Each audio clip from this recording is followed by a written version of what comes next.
Persona 3 Reload is over 7 months old now, and even after all of that time, it has remained one of my favorite games of the year. With the news that it wasn't going to launch with any of the extra content that the previous Persona 3 titles had, fans were not exactly happy that the answer in particular was being excluded from a game that is essentially the definitive version of Persona 3. Or is it? Well, considering that this is Atlus, I probably don't think so. But today, a bunch of media got to get a hands-on preview of the game and test this reimagined version of the answer all these years later. Things such as its gameplay, story, and how it differentiates itself from the original game's DLC back in 2007. As everyone knows, Persona 3 FES was essentially the updated version of the original Persona 3. And while the game has always been recognized for its great story, I think everyone can agree that the gameplay had not aged very well as the years went by. And the episode Aigis DLC is set to do exactly the same as the base game and iron out all of the redundant and repetitive sections that the answer had. So let's get into it.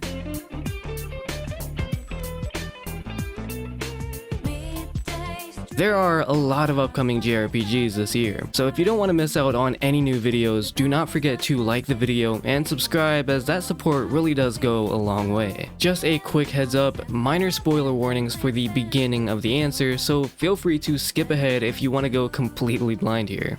If you aren't familiar with the answer, this is a story that takes place right after the main game, right after the true ending of Persona 3 Reload. The DLC starts off on March 31st. All members of SEES are pretty much getting ready to pack up and leave the dorm after the events of the main story. So to celebrate, they end up having a feast that honors everything, all of their journeys and experiences up to this point. However, instead of that night ending like it should and continuing on to April 1st, time just stops, essentially creating events similar to the Dark Hour. And it's here that we are introduced to another anti-shadow weapon named Metis. With one problematic thing leading to another, the team eventually realize that they are trapped in their dorm, and a new dungeon appears right under their feet. It's here that the team, including Aigis, must investigate this dungeon and go on a journey of reflection, to relive their memories, accept their mistakes, and move forward. Naturally, gameplay pretty much acts the same as you would expect it to feel coming from the base game. The systems are all familiar from what we've always had, with a few new mechanics now that we can control Aigis. Where Persona 3 FES repeated the repetitive nature of its design and overall structure, you'll see that the DLC not only does away with that, but just gives you more of what worked in the base version of Reload and just builds on those systems here with episode Aigis. If it's one thing that Persona has always done well, is its art direction and UI design. Because the UI now has a clean Aigis design to it, and it's just like every time that Persona does this, it is just so cool to see. Leave it to Atlus to create some of the most visually appealing UI you have ever seen. Aigis also has her own unique on-field action abilities compared to the MC. And even more so, she now has the power of the wild card, giving her command of multiple personas, pretty much taking over the role of the protagonist in the party. She also comes with her own unique theurgy, except this one is a physical ultimate as opposed to what Makoto had in the base game. Metis pretty much fills the role both Mitsuru and Aigis had in the party, having access to ice skills and other supporting skills to help fill the void left from missing party members. Her personality trait also allows her to charge theurgy after shifting to another party member. I think it'll also be interesting to see if Aigis has access to the compendium this time around compared to the original, where you just simply couldn't use it. Being able to get the right persona for a boss was a grueling task in the original DLC. But I think it's safe to assume that if Reload was able to fix a lot of the issues that plagued FES, then ideally the compendium will also be an available feature now as well.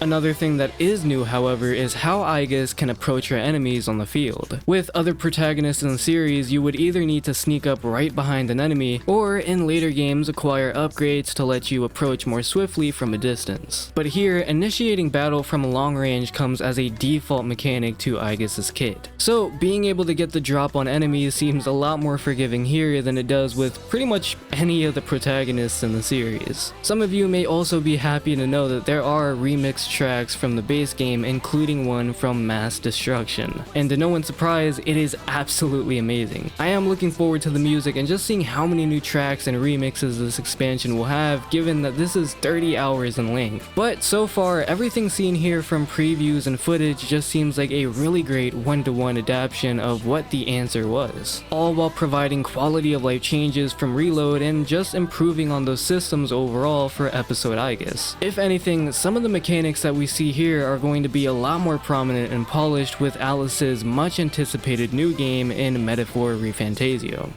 Overall, it looks like episode Aigis will not only be a faithful adaptation of a beloved story, but much like Reload, this will most certainly be the definitive way to experience this classic with all of the enhanced additions to gameplay. At least it will be the definitive version until Atlus decides they want to milk it with another upgraded version of Persona 3 Reload. Still though, this is a lengthy addition to an already amazing game that can add even more depth and really flesh out characters that didn't get enough screen time in the base game. And I'm really looking forward to finally getting back into Persona 3 Reload next month, as it was one of my favorite games this year. And for those who want more from Atlus, Metaphor ReFantazio is yet another big release for Persona fans to look forward to. But anyway, tell me how you feel. Will you be coming back to Persona 3 Reload with the release of episode Aigis? And what do you hope to see from this DLC in general? Luckily now, we don't have to wait too much longer to find out.